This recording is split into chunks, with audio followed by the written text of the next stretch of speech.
प्रधानमंत्री मोदी ने आज संयुक्त राष्ट्र सुरक्षा परिषद को संबोधित किया। मीटिंग का मुद्दा समुद्री सुरक्षा था।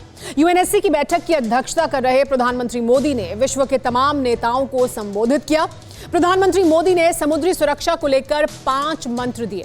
उन्होंने बताया कि हमारे समुद्री रास्ते इंटरनेशनल ट्रेड की लाइफलाइन है और इसे कैसे बचाना है। समंदर की सुरक्षा का जिक्र करते हुए प्रधानमंत्री मोदी ने आतंकवाद पर भी फिक्र जाहिर की। आतंकवाद का नाम लेते ही पाकिस्तान में खलबली मच गई। समंदर हमारी साझा धरोहर है। हमारे समुद्री रास्ते इंटरनेशनल ट्रेड की लाइफलाइन है। पायरेसी और आतंकवाद के लिए समुद्री रास्तों का दुरुपयोग हो रहा है। अनेक देशों के बीच मैरीटाइम डिस्प्यूट्स हैं। सबसे बड़ी शांति सभा में समंदर की सुरक्षा के लिए कुछ यूं फिक्रमंद थे प्रधानमंत्री नरेंद्र मोदी। वैश्विक परवाह के लिए विख्यात हिंदुस्तान के प्रधान ने विश्व नायक की तरह समंदर की सुरक्षा पर दुनिया को दिशा देने की शुरुआत की।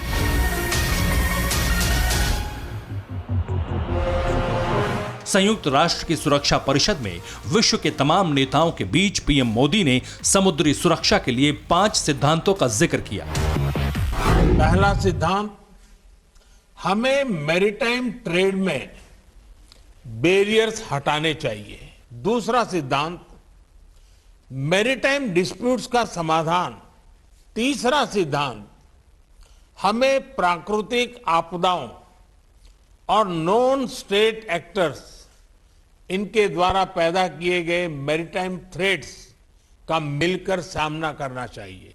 चौथा सिद्धांत, हमें मैरीटाइम एनवायरनमेंट और मैरीटाइम रिसोर्सेज को संजोकर रखना होगा।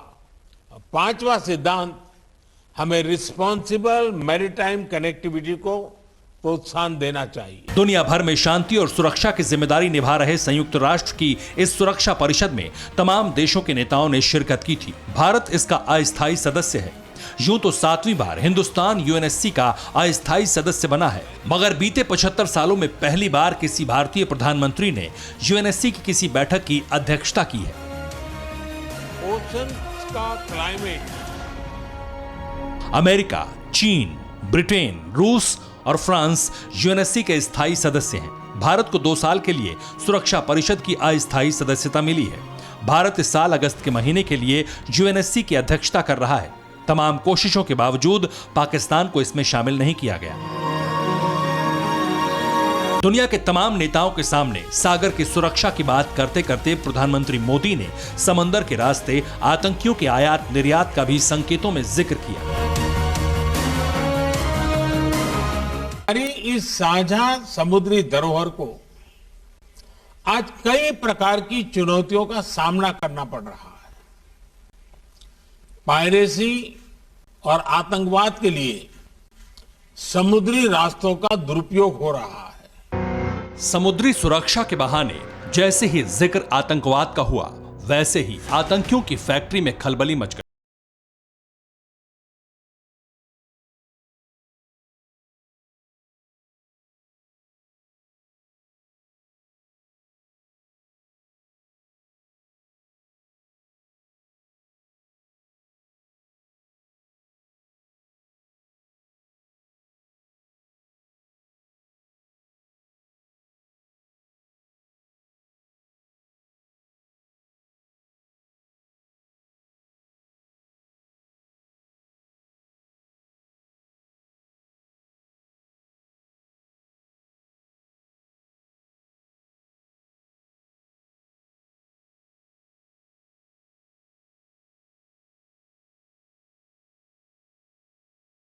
जम्मू कश्मीर से लेकर पंजाब तक पाकिस्तान के आतंकी प्रपंच के चीखते हुए सबसे नए प्रमाण हैं। पंजाब में 15 अगस्त को टिफिन बम से टेरर अटैक की साजिश थी। अमृतसर के पास के एक गांव से भी पुलिस ने टिफिन बम समेत हथियारों की बड़ी खेप बरामद की है। वहीं जम्मू के पुंछ में बड़ी संख्या में हथियार मिले हैं। इनमें AK-47 से लेकर तमाम विध्वंसक हथियार शामिल हैं। और इस सब के बीच कब्जे वाले कश्मीर में 3 आतंकी संगठनों के गठबंधन से घाटी को दहलाने की साजिश का खुलासा हुआ है। हथियारों का यह जखीरा पाकिस्तान ने ड्रोन से गिराया था अमृतसर से सटे गांव में। टिफिन बम के साथ 7 थैलियां थीं, जिनमें आईईडी टिफिन बम,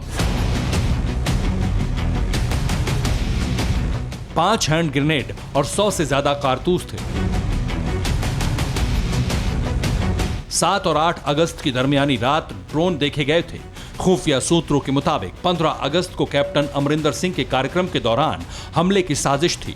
हालांकि वक्त रहते पुलिस ने इसे नाकाम कर दिया।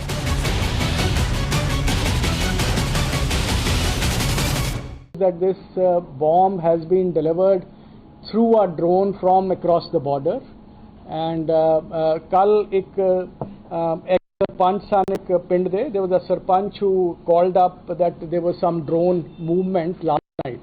Some sounds were heard on the, yesterday was 8, the 7 तारीख दी 7 और 8 दरमियानी रात, there was some sounds which were heard, and there was some sound of a drone, and then it was also reported कि there was a little thud, कोई थोड़ी किसी चीज दिए गिरन दी आवाज आई। पाकिस्तान के आतंकी प्लान को नाकाम करने के लिए पंजाब के सरहदी इलाकों में जबरदस्त सर्च ऑपरेशन चलाया जा रहा है।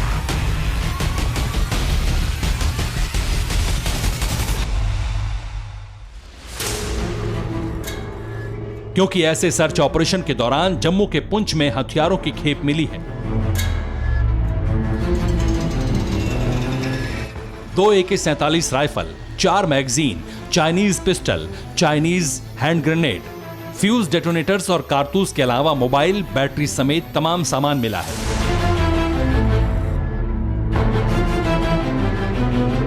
जाहिर है कि यह बड़ी सफलता है सुरक्षा बलों के लिए, क्योंकि 15 अगस्त को घाटी में आतंकी साजिश का अलर्ट पहले से जारी किया गया था। बॉर्डर सिक्योरिटी फोर्स की यह कामयाबी इसलिए भी अहम है क्योंकि खुफिया सूत्रों के मुताबिक पाकिस्तानी खुफिया एजेंसी ISI ने घाटी में खून बहाने के लिए POK में साजिश रची है।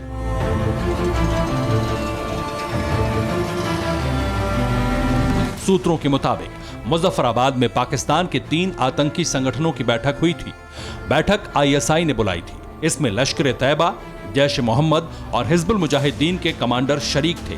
बैठक में ISI ने आतंकी संगठनों को कश्मीर में भारतीय खुफिया एजेंसियों के लोगों की पहचान कर उनकी हत्या करने के लिए कहा है। खुफिया एजेंसियों की जानकारी की वजह से घाटी में ISI की साजिश लगातार नाकाम हो रही है।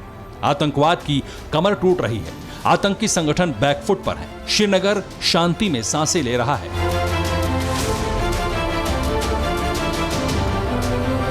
किश्तवाड़ में फिर से पाकिस्तान के पालतू आतंकी पकड़े गए हैं। ये दोनों दहशतगर्द हैं जो हिजबुल मुजाहिदीन से ताल्लुक रखते हैं। दोनों आतंकियों ने हाल ही में आतंकी संगठन हिजबुल मुजाहिदीन ज्वाइन किया था। इन दोनों से हथियार भी बरामद किए गए हैं। हमने देखा कि line of control Rajouri sector में किस तरीके से जम्मू कश्मीर पुलिस ने 2 आतंकियों को ढेर किया। आज एक बार फिर बड़ी कामयाबी मिली। किश्तवाड़ जिले के अंदर 2 आतंकियों को गिरफ्तार किया, आर्म्स एंड एमुनेशन रिकवर किए। वहीं पुंछ के अंदर भी आर्म्स एंड एमुनेशन बड़ी खेप रिकवर की गई। क्या डिटेल्स है सर? कुछ दिन पहले 2 आतंकवादियों ने ज्वाइन किया था हिजबुल मुजाहिदीन टेरर आउटफिट को। उनकी तलाश जारी थी और कल हमें कामयाबी मिली और उनकी गिरफ्तारी की गई है। उनसे कुछ आर्म्स एमुनेशन भी बरामद हुआ है। इसी तरह एक रिलायबल इनपुट मिली थी जिसमें कि पुंछ में किसी डंप के होने की खबर थी। वहाँ पे सर्च ऑपरेशन किया गया सिक्योरिटी फोर्सेस के साथ मिलके और वहाँ पे काफ़ी भारी मात्रा में हमें आर्म्स एमुनेशन मिले हैं। और यही पाकिस्तानियों को अखर रहा है। इसलिए लगातार साजिश रची जा रही है और इन साजिशों को बेनकाब करने के लिए NIA की टीम ने लगातार दूसरे दिन भी घाटी में छापेमारी की है।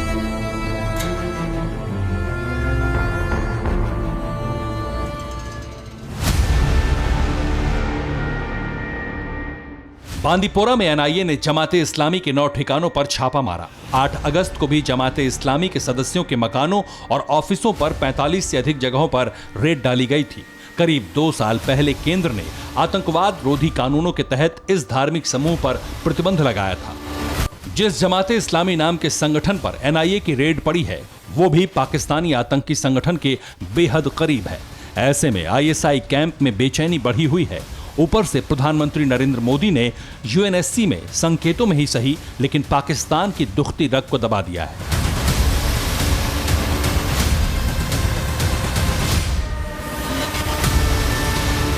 यही वजह है कि प्रधानमंत्री मोदी के संबोधन के बाद पाकिस्तान में खलबली मची हुई है।